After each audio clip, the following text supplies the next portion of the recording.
Hello friends, नमस्कार। एक बार फिर स्वागत है आपका हमारे YouTube channel GS exam solution में। दोस्तों, आज के इस वीडियो में भूगोल से संबंधित भारत के पठार, पर्वत और मैदान तथा नदियों से संबंधित प्रश्न को देखेंगे, जो आपके आने वाले UP triple C PET, UP TGT PGT, UPP, SSC, UPSC, VDO RO TET CTET railway exam के लिए बहुत ही इंपॉर्टेंट होने वाला है। तो दोस्तों, यह वीडियो आपके लिए बहुत ही इंपॉर्टेंट होने वाली है, तो चैनल को ज़्यादा से ज़्यादा सब्सक्राइब करिएगा। दोस्तों, चलते हैं और हमारे क्वेश्चन जो आपके सामने आएंगे क्विज टाइप के, उसको देखते हैं, सॉल्व करेंगे। चैनल को सब्सक्राइब कर दीजिएगा। दोस्तों, सबसे पहला क्वेश्चन है, गंगा की सबसे लंबी सहायक नदी कौन है? आपके सामने ऑप्शन ए है यमुना, बी है चंबल, सी है केन और डी है बेतवा। तो गंगा की जो सबसे लंबी नदी है दोस्तों, यह है यमुना। ठीक है, तो आपका उत्तर हो जाएगा ए, गंगा की सबसे लंबी सहायक नदी है यमुना। ठीक है, चलिए नेक्स्ट क्वेश्चन देखिए फटाफट। दूसरे नंबर का प्रश्न है कि विश्व का सबसे बड़ा डेल्टा कौन सा है? ऑप्शन दिया हुआ है चापाकार डेल्टा, बी है सुंदरवन डेल्टा, सी प्रगतिशील डेल्टा और डी है अवरोपित डेल्टा। तो दोस्तों, सुंदरवन का डेल्टा जो है विश्व का सबसे बड़ा डेल्टा है। इसे ही मैग्रोव वन भी यहीं पे इसको भी कहा जाता है और मैग्रोव डेल्टा भी कहा जाता है। तो विकल्प भी आपका हो जाएगा सी, सुंदरवन डेल्टा। तीसरे नंबर का प्रश्न है कि अरावली की पहाड़ियाँ किस राज्य में स्थित है? विकल्प है, आपके सामने विकल्प है जम्मू कश्मीर, बी है कर्नाटक, सी राजस्थान और डी है मध्य प्रदेश। तो दोस्तों, अरावली की जो पहाड़ियाँ हैं वो राजस्थान में स्थित है, इसलिए विकल्प आपका हो जाएगा सी, राजस्थान में। अरावली की पहाड़ियाँ कहाँ स्थित हैं दोस्तों? तो राजस्थान में। चलिए चौथा नंबर का प्रश्न है, अरावली के पूर्व में कौन सी नदी निकलती है? यानी अरावली जो पर्वत श्रेणी है उसके पूर्व से कौन सी नदी निकलती है? विकल्प ए है बेतवा नदी, बी है लूनी नदी, सी है चंबल नदी और डी है बनास नदी। तो दोस्तों, डी ऑप्शन जो होगा आपका बनास नदी, यह अरावली पर्वत के पूर्व से निकलती है। तो इस तरह से विकल्प डी होगा आपका सही।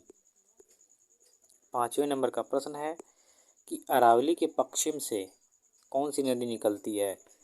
विकल्प है लूनी नदी, बी है केन नदी, सी सोन नदी और डी है जुजारी नदी।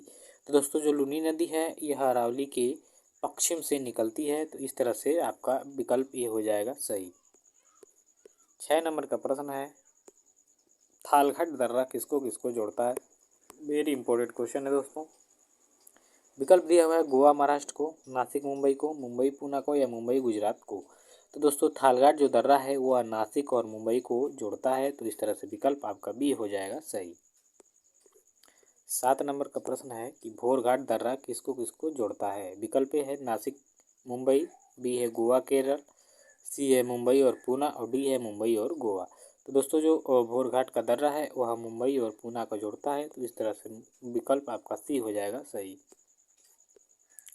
8वें नंबर का प्रश्न है कि पालघाट दर्रा किसको किसको जोड़ता है? विकल्प है गोवा और मुंबई, बी है नासिक मुंबई, सी मुंबई पूना, डी है कोयम्बटूर और कोचीन। तो दोस्तों, जो पालघाट दर्रा है यह कोयम्बटूर और कोचीन को जोड़ता है आपस में, तो इस तरह से विकल्प आपका डी हो जाएगा सही। 9वें नंबर का प्रश्न है कि नीलगिरी पर्वत की सबसे ऊंची चोटी कौन है?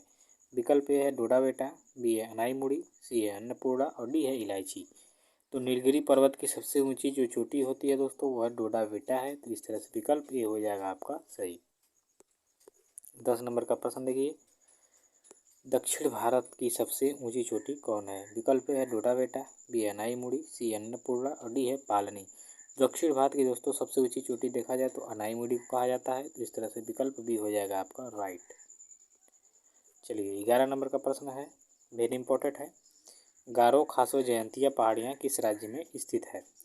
विकल्प ए है कर्नाटक, बी है तमिलनाडु, सी है असम और डी है हिमाचल प्रदेश। तो दोस्तों, गारो खासो जयंतिया पहाड़ियाँ जो हैं वह असम में स्थित हैं, तो इस तरह से विकल्प सी होगा आपका क्या सही? सही विकल्प सी होगा। 12वें नंबर का प्रश्न है कि भारत की सबसे बड़ी कृत्रिम झील कौन सी है? विकल्प है सांबर झील, बी है चिल्का झील, सी है फतेह सागर झील और डी है गोविंद बल्लभ पंत सागर।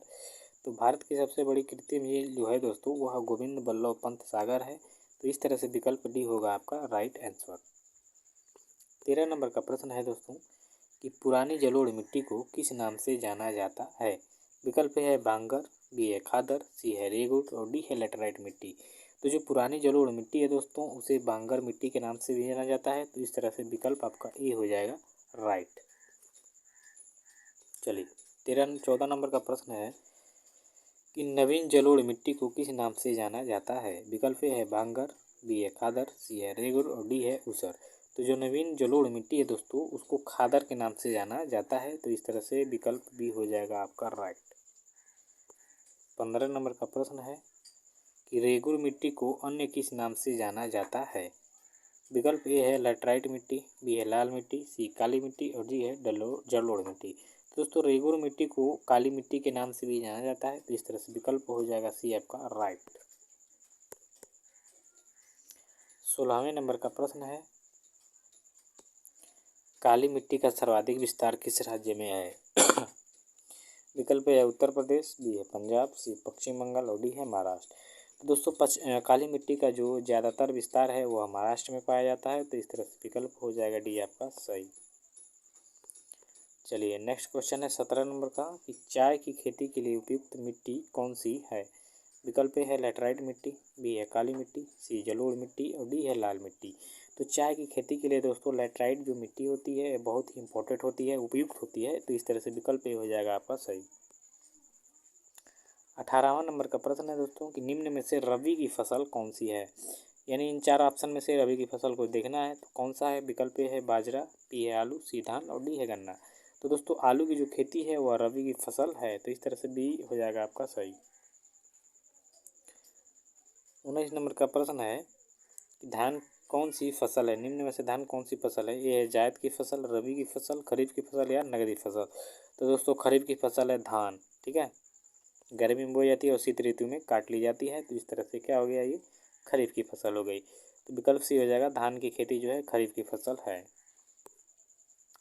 20वें नंबर का प्रश्न है कि लक्षद्वीप में कुल द्वीपों की संख्या कितनी है। विकल्प ए है 52, बी है 112, सी 60 और डी है 31। तो लक्षद्वीप में जो द्वीपों की संख्या है दोस्तों वह है 36, ठीक है। विकल्प डी हो जाएगा सी। लक्षद्वीप में द्वीपों की संख्या कितनी है, 36 है। 21 नंबर का प्रश्न है कि सबसे ऊंचा दर्रा कौन सा है। ए है बुर्जिल दर्रा, बी बनिहाल, सी है काराकोरम और डी है लिपुलेख। तो दोस्तों जो काराकोरम दर्रा है सबसे ऊंचा दर्रा है जो कि जम्मू कश्मीर में स्थित है। तो इस तरह से विकल्प सी हो जाएगा आपका राइट।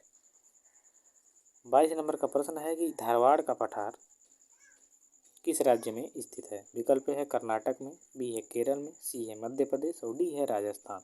दोस्तों धारवाड़ का जो पठार है वह कर्नाटक में स्थित है। तो इस तरह से विकल्प हो जाएगा आपका सही। 23 नंबर का प्रश्न है कि सेब उत्पादन में भारत का अग्रणी राज्य कौन है। ए है हिमाचल प्रदेश, बी जम्मू कश्मीर, सी उत्तराखंड और डी है सिक्किम। तो सेब के उत्पादन में दोस्तों जम्मू कश्मीर सबसे पहले आता है। तो इस तरह से विकल्प हो जाएगा सही जम्मू कश्मीर। सेब उत्पादन में जम्मू कश्मीर सबसे आगे है। चलिए 24 नंबर का प्रश्न देखेंगे। कॉफ़ी उत्पादन में अग्रणी राज्य कौन है। ए है केरल, बी आंध्र प्रदेश, सी कर्नाटक और डी है उत्तर प्रदेश।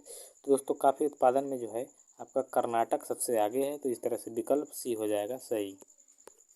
25 नंबर का प्रश्न है दोस्तों कि कोयला उत्पादन में अग्रणी राज्य कौन है। बिहार, छत्तीसगढ़, उड़ीसा या झारखंड। तो झारखंड दोस्तों कोयला उत्पादन में सबसे अहम योगदान इसका है, यानी सबसे आगे यही है। तो झारखंड हो जाएगा कोयला उत्पादन में सबसे बड़ा राज्य भारत का है। सबसे बड़ा या सबसे अग्रणी है आपका झारखंड हो जाएगा, ठीक है। तो विकल्प डी हो जाएगा सही। तो दोस्तों आज के लिए बस इतना ही, मिलते हैं नेक्स्ट वीडियो में। Thank you so much.